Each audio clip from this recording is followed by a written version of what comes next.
In the year 2006-7, Earth is under heavy devastation from man-made climate change, global floods, rapid deforestation, heat waves, forest fires, and an ongoing nuclear war. Humanity is on the brink of a global collapse, with only a tiny percentage of the worldwide population holding on. Only one city in the ruins of Australia has been able to hold out against these catastrophic changes, thanks to synthetic oxygen. This oxygen is tainted and gradually causes a deadly affliction known as the sickness.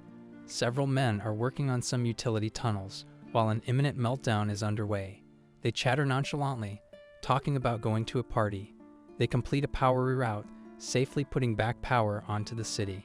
Crummy Corp employs workers in exchange for money and oxygen credits. Two men, Ethan White and Jude Mathers, take on the shift of an older man who's unable to fill in for the next day's shift, resulting in his firing. As they go home, they pass through a city where people struggle to find ways to survive. A man on the street protests, burning himself to make people listen. The older man confronts Ethan, asking for his job back, only for the latter to brush him off. Later, Ethan reaches home with news of the death anniversary of the last living plant on Earth. Due to the death of plants, mortality rates skyrocket as human bodies reject synthetic oxygen. Crummy Corp, on the news, tries to reassure the public that they are still looking for a cure. The announcer also posits about the work of Dr. Richard White, Ethan's deceased father. Ethan turns off the TV in annoyance, working on a face mask with a carving of Xanthi. He receives delivery of food matter, ready to consume the sad meal they received. A woman tries to surprise Ethan from behind, who turns out to be his wife, Xanthi, afflicted with the sickness. Ethan gives his gift to her, with Xanthi happy with the effort her husband makes.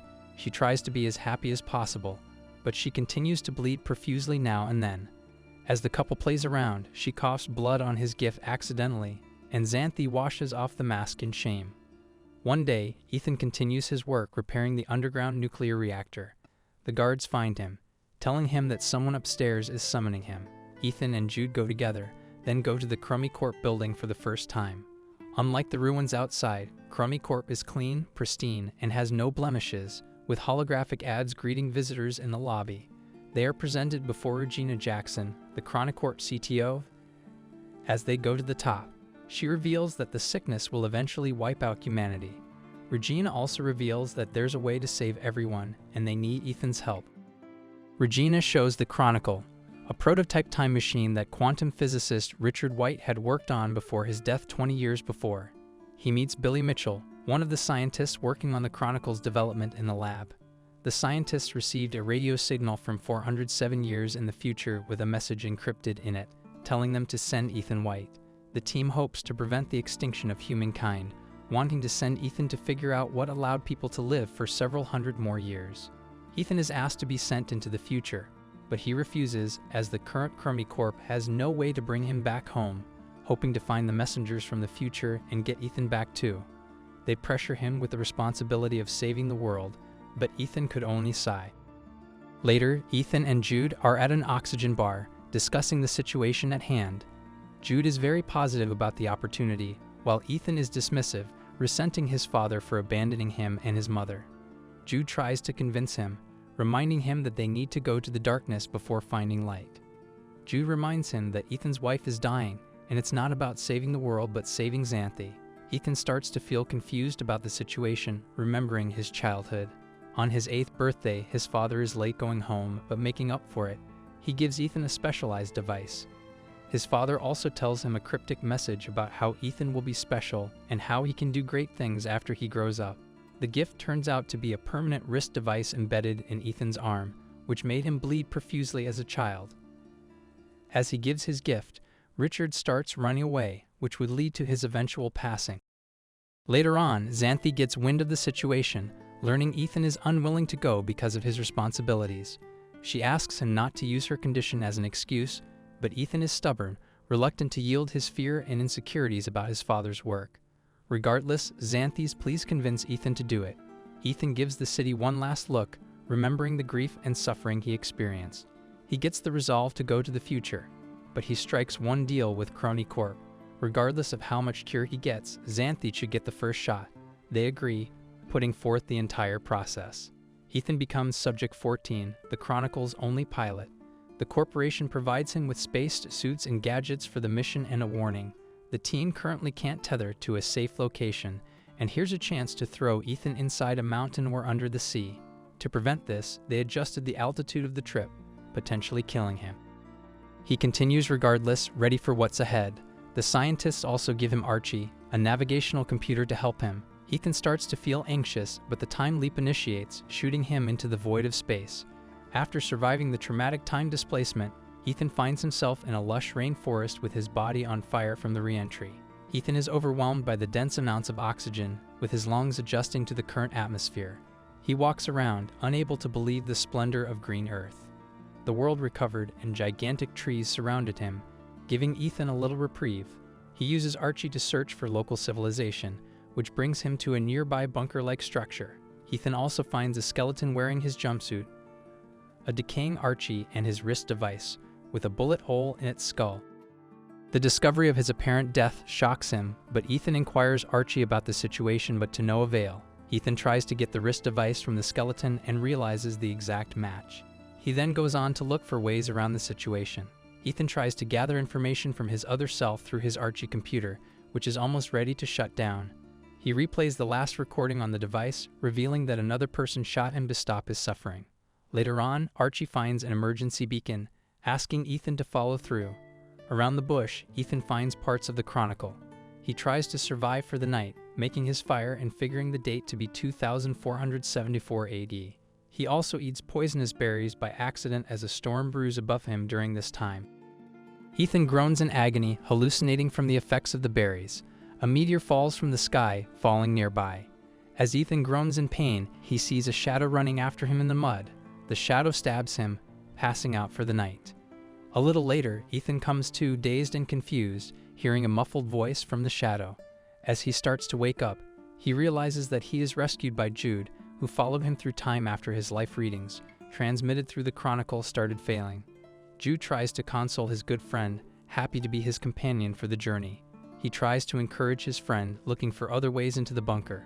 They search for the emergency beacon, finding another, still functional door. As they scope the surroundings, a biometric sensor detects Ethan, opening the doors for him. The entrance leads to a dark room full of wires and overgrowth. As the pair navigates the bunker, they find a working computer, welcoming Ethan. He activates the facility and the wristband, granting him access to the Chronicle lab. This reveals that Ethan's wrist device is a DNA analyzer specifically made to give him access to the Chronicle, which sets itself for automatic reactivation in 4 hours. Ethan can't make sense of the situation, anxious that the dead version of himself has been through the same process. He tries to access the system logs, which show a holographic recording left by Richard. The system reveals that the Chronicle project initially entailed the reactivation of an atmospheric monitoring station that would test the Earth's atmosphere's breathability in the future and transmit the data back to the past. The logs reveal that a message came from the future, asking to send Ethan to the future. The entire process baffles Richard and Regina, with the latter planning to go to the project's next phase. Richard prepared Ethan's wrist analyzer for Ethan's potential trip to the future. However, an immediate follow-up mission was impossible because safely sending living matter through the time required an operational link from both sides. Billy reveals that a power failure in 2474 prevents any mission from happening. In 2474, Ethan and Jude discover the nuclear core does not provide enough power, with a failure on the core controller. Jude starts to look for tools, ready to explore the underground tunnels and fix everything before a nuclear meltdown. Ethan tries to figure everything out, but Jude tries to convince him to do the fix first.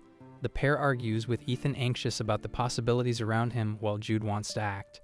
The pair decides to navigate the woods, looking for a way to the power core. As they exit the woods, they discover a lush overgrowth amid a waterfall, with the city overgrown and taken back by nature. As they see the ruins, Ethan further spirals into anxiety, unhappy with what he's discovering. Ethan and Jude make their way to the power core, which is located beneath the overgrown ruins of their home city. As they navigate through the ruins, they find them littered with skeletons, many of which die from a loss of oxygen. They continue their journey, eventually reaching Xanthi's classroom. Ethan discovers more skeletons as they look around, even finding Xanthi's skeleton, who died holding his memento, waiting for him. Ethan remembers Richard leaving after putting the DNA analyzer on his arm, encouraging them to go on a little walk. The mugging results in his mother's murder and mugging of their oxygen masks, where Jude finds him for the first time.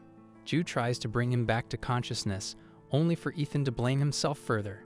Ethan tries to think of ways to change the timeline rather than follow the sequence of events that his other self did. As Jude attempts to comfort him, Ethan recognizes Jude's voice from the previous recording he found on the decaying Archie, taken moments before his future self was killed. This proves Jude killed Ethan, spooking the former into pulling out his gun. This confuses the pair, Ethan eventually realizing that his friend knows how his skeleton got near the door. Jude claims that he's saving Ethan from himself, directing him to the reactor's control room at gunpoint.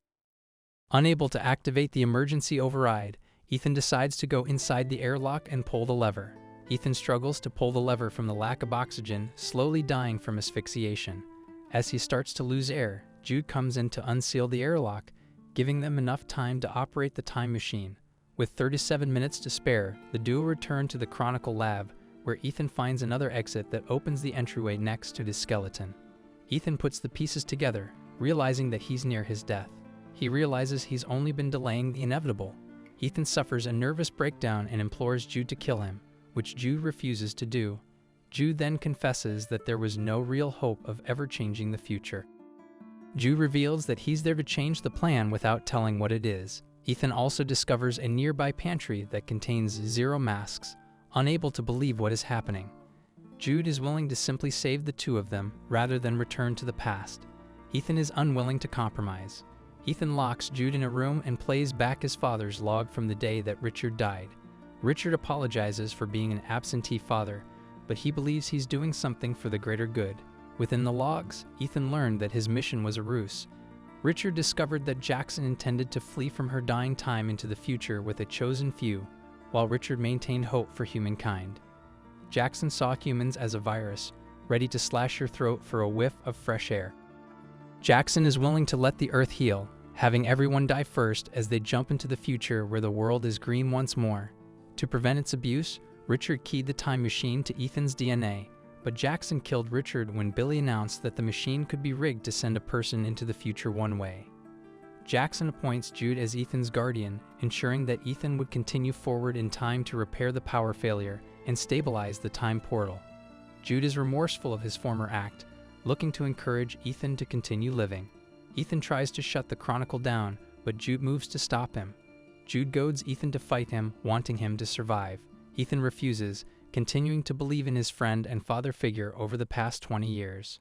Jude, guilt-ridden by his actions and the love that his adoptive son shows, commits suicide to prevent himself from killing Ethan. As Ethan continues to break down, he reaches out for Jude. Back in the past, Jackson is preparing herself and other people who are ready to jump into the future. She gives out a self-aggrandized message to her peers, seeing their actions as a way to preserve humanity. Once Ethan returned to 2067, Jackson would have him killed as a liability to her plans. Meanwhile, just before Jackson can put her plans in motion, he hatches a plan, remembering his father's words. Ethan sends the Send Ethan White message into the past, but adds several additions. In the past, Richard gets the original message from Ethan. Still, he also sends a copy of Richard's recorded murder on Archie through the Chronicle, transmitting it to a nearby news station. As Jackson waits for the portal to open, Ethan sends back hundreds of jungle plants while immediately closing the portal. Jackson is furious about the situation but cannot do anything about it. Ethan also sends a farewell gift to Xanthi, a flower inside a canister. Xanthi understands that Ethan is never coming back. Meanwhile, Ethan buries Jude in the future, seeing the world slowly change around him. He sees his corpse gone. Ethan runs once more towards the city, now with a smile on his face. A new city stands where the ruins once were, a city that is more in harmony with nature as it progresses.